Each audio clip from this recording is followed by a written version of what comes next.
Phone tapping కేసులో arrest అయినటువంటి మాజీ డీసీపీ రాధాకిషన్ రావు రిమాండ్ రిపోర్టులో సంచలన విషయాలు బయటపెట్టారు పోలీసులు. అసెంబ్లీ ఎన్నికల ముందు ఏర్పాటు చేసినటువంటి సర్వర్ రూముల ద్వారా డబ్బులు మానిటరింగ్ చేసినట్టుగా రాధాకిషన్ రావు చెప్పారు. హుజూర్ నగర్, మునుగోడు అసెంబ్లీ ఉప ఎన్నికల ముందు లావాదేవీలపై నిఘా పెట్టినట్టుగా దర్యాప్తులో తెలిపారు. ఇంటెలిజెన్స్ చీఫ్ గా పనిచేసిన ప్రభాకర్ రావు చెబితేనే ఇవన్నీ చేసినట్టుగా రాధాకిషన్ రావు ఒప్పుకున్నాడు. మునుగోడు ఉప ఎన్నిక టైంలో బీజేపీ తరఫున పోటీ చేసిన కోమటిరెడ్డి రాజగోపాల్ రెడ్డికి డబ్బు అందకుండా చేసినట్టుగా రాధాకిషన్ రావు చెప్పాడు. బీఆర్ఎస్ నాయకుల ఆదేశాలతోనే ఎస్ఐబీ డీఎస్పీ ప్రణీత్ రావుతో కలిసి స్పెషల్ టీం ఏర్పాటు చేసినట్టుగా తెలిపాడు. ఆ టీం ద్వారానే లావాదేవీలకు అడ్డుకట్ట వేసినట్టు రాధాకిషన్ రావు చెప్పాడు. ఇక ఇంటెలిజెన్స్ మాజీ చీఫ్ ప్రభాకర్ రావు ఆదేశాలతో భవ్య సిమెంట్స్ యజమాని ఆనంద్ ప్రసాద్ నుంచి 70 లక్షల రూపాయలు సీజ్ చేశామని రాధాకిషన్ రావు చెప్పాడు. దుబ్బాక ఉప ఎన్నికల సందర్భంగా రఘునందన్ రావు బంధువుల నుంచి ₹1 కోటి సీజ్ చేశామని ఒప్పుకున్నాడు. మునుగోడు ఉప ఎన్నికల సందర్భంగా కోమటిరెడ్డి వెంకటరెడ్డికి చెందినటువంటి ₹3,50,00,000 రూపాయలను సీజ్ చేసినట్టుగా చెప్పాడు. ఇక నల్గొండ నుంచి ప్రణీత్ రావు, రాచకొండ నుంచి భుజంగరావు, సైబరాబాద్ నుంచి వేణుగోపాల్ రావు, హైదరాబాద్ సిట్ నుంచి తిరుపతనలను టీంలో నియమించుకున్నారని రాధాకిషన్ రావు చెప్పాడు.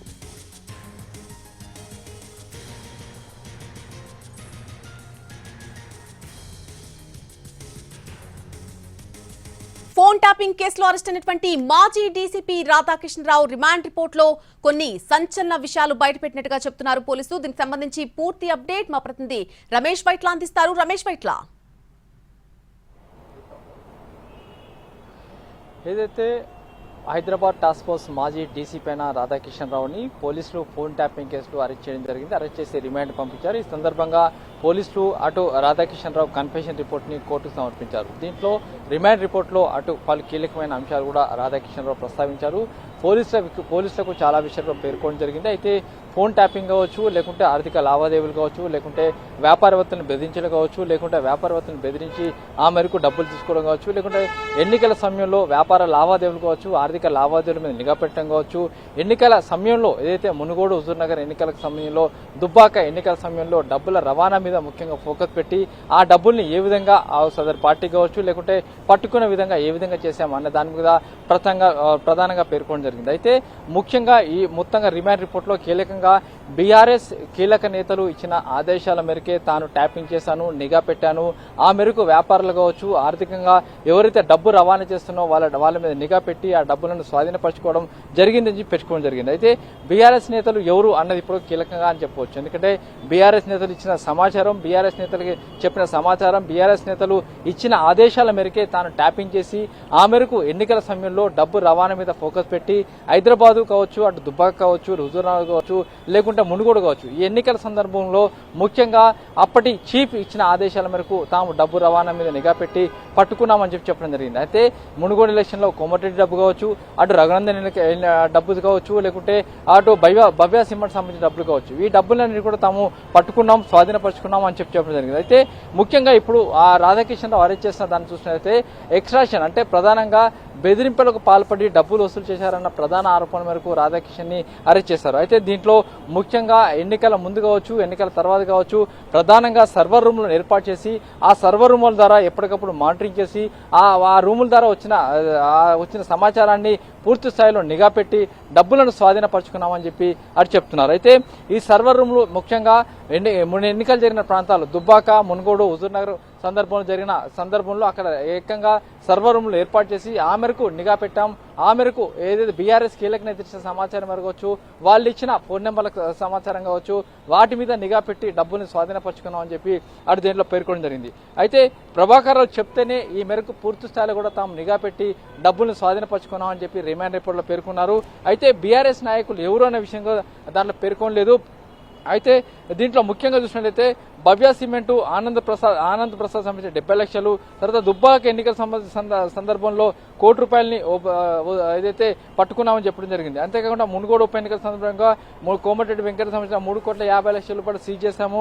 అయితే 2016 లో సంబంధించిన ఎవరైతే అధికారులు కావచ్చు, కొంతమంది అధికారులు కావచ్చు, కొంతమంది తమకు అనుకూలంగా పనిచేస్తున్న అధికారులు కావచ్చు, వివిధ ప్రాంతాల్లో ఉన్న అందరినీ కలిపి ఒక గ్రూప్ గా తయారు చేసి ఆ మేరకు ఏదైతే ఒక టీమ్ గా ఏర్పాటు చేసి ఆ టీమ్ కి హెడ్ గా ప్రణీత్ రావుని పెట్టేసి పూర్తి స్థాయిలో డబ్బులను కూడా అన్నిటి మీద కూడా నిఘా పెట్టడానికి టీం పరిచయం చెప్పినారు. అయితే ప్రభాకర్ రావు ఇచ్చిన ఆదేశాలు కావచ్చు, బీఆర్ఎస్ కీలక నేతలు ఇచ్చిన ఆదేశాలు కావచ్చు, బీఆర్ఎస్ తర్వాత ప్రభాకర్ రావు ఇచ్చిన ఆదేశాల మేరకు కొన్ని ఫోన్లను ట్యాప్ చేయడం కావచ్చు, కొంతమంది నిఘా పెట్టడం కావచ్చు, రియల్ ఎస్టేట్ వ్యాపారులు కావచ్చు, లేకుంటే ఆ ప్రముఖ వ్యక్తులు కావచ్చు, రాజకీయ నేతలు కావచ్చు, రాజకీయ నేతలకు సంబంధించిన కుటుంబ సభ్యులు వీళ్ళందరి మీద కూడా నిఘా పెట్టాం.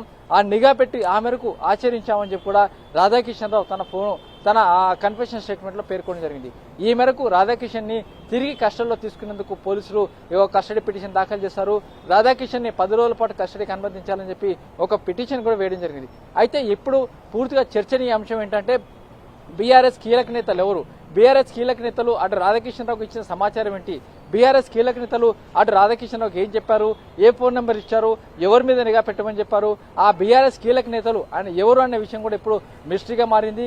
అయితే అప్పుడున్న బీఆర్ఎస్ కీలక నేత ఇచ్చిన ఆదేశాలే తాము సుప్రీంగా ఉన్నాయి, ఆ ఆదేశాల మేరకే తాము పూర్తి స్థాయిలో కూడా అందరి మీద నిఘా పెట్టి డబ్బులు పట్టుకున్నామని చెప్పి చెప్పడం జరిగింది. అయితే ఫోన్ ట్యాపింగ్ చేసిన విషయాన్ని మాత్రం అధికారికంగా కన్ఫర్మ్ చేయడం జరిగింది. అధికారికంగా చెప్పడమే కాకుండా ఆ మేరకు నిఘా పెట్టమని చెప్పడం జరిగింది. అయితే ప్రస్తుతానికి చూసినట్లయితే దీంట్లో పూర్తి స్థాయిలో కూడా అన్ని విధాలు కూడా ప్రభాకర్ రావుతో పాటుగా బీఆర్ఎస్ కీలక నేతలు ఇచ్చిన సమాచారంతోనే తాము పూర్తి స్థాయిలో కూడా నిఘా పెట్టి డబ్బులు పట్టుకోవడం, రవాణా చేస్తున్న వాటిని పట్టుకోవడం, హవాలా వ్యాపారాలు పట్టుకోవడం జరిగిందని చెప్పి ప్రభాకర్ రావు చెప్పిన విధంగా తాము నడుచుకున్నామని చెప్పి, అంతేకాకుండా కీలక బీఆర్ఎస్ నేతలు ఇచ్చిన సమాచారం మేరకే తాము ముందుకు వెళ్ళాలని చెప్పి రాధాకృష్ణ చెప్తున్నాడు. అయితే రమేష్ ఇట్లా వీరి వెనక ఉన్నటువంటి ఆ కీలక నేతలకు కూడా నోటీసులు ఇచ్చే అవకాశం కనిపిస్తోందా? ఇప్పుడు చూసినట్లయితే బీఆర్ఎస్ కీలక నేతలకు సంబంధించి వాళ్ళని కూడా ప్రశ్నించే అవకాశం ఉంది, వాళ్ళకు కూడా నోటీసులు ఇచ్చే అవకాశం ఉంది. ఎందుకు రంగం సిద్ధం చేస్తున్నాడు, ఎందుకంటే ఇప్పుడైనా ఆ అదనపు ఎస్పీలో ఇద్దరు భుజంగరావు అటు తిరుపతి అన్న ఇద్దరిని కూడా అధికారులు తిరిగి కస్టడీలో తీసుకొని విచారిస్తున్నారు. ఇవాళ 4వ రోజు విచారణ కొనసాగుతుంది. వాళ్ళు కొంత సమాచారం ఇచ్చారు, బీఆర్ఎస్ నేతలకు సంబంధించిన సమాచారం కొంత ఇవ్వడం జరిగింది. అంతేకాకుండా బీఆర్ఎస్ నేతలు ఇచ్చిన సమాచారమే కాకుండా బీఆర్ఎస్ నేతలు ఎవరు అన్న విషయం కూడా ఇప్పటికే దాదాపుగా తెలిసిపోయింది. ఆ మేరకు బీఆర్ఎస్ నేతలు కూడా నోటీసులు ఇచ్చే అవకాశం ఉంది, వాళ్ళని పిలిచి విచారిస్తారు. అయితే ఇంకా కొంచెం టెక్నికల్ గా కొంత ఎవిడెన్స్ కావాల్సిన అవసరం ఉంది. కాబట్టి ఈ నేపథ్యంలోనే రాధాకిషన్ రావుని 10 రోజుల కస్టడీ తీసుకొని ఆ మేరకు విచారించి ఆ ఫర్దర్ గా బీఆర్ఎస్ కీలక నేతలు కూడా నోటీసులు ఇచ్చి విచారిస్తామని చెప్పి అధికారులు చెప్తున్నారు. Right, Ramesh Vaitla, thanks for the info. Thank you.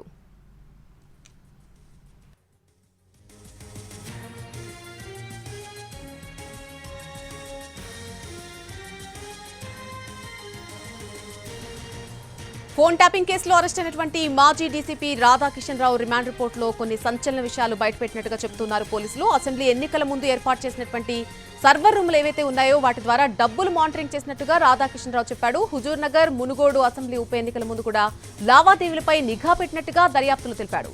ఇక ఇంటెలిజెన్స్ చీఫ్ గా పనిచేసినటువంటి ప్రభాకర్ రావు చెబితేనే ఇవన్నీ చేసినట్టుగా రాధాకిషన్ రావు ఒప్పుకున్నట్టుగా చెప్తున్నారు పోలీసులు. మునుగోడు ఉప ఎన్నిక టైంలో బీజేపీ తరఫున పోటీ చేసిన కోమటిరెడ్డి రాజగోపాల్ రెడ్డికి డబ్బు అందకుండా చేసినట్టుగా కూడా రాధాకిషన్ రావు చెప్పినట్టుగా పోలీసులు చెప్తున్నారు. అలాగే బీఆర్ఎస్ నాయకుల ఆదేశాలతోనే ఎస్ఐబీ డీఎస్పీ ప్రణీత్ రావుతో కలిసి ఒక స్పెషల్ టీం ఏర్పాటు చేసినట్టుగా తెలిపాడు.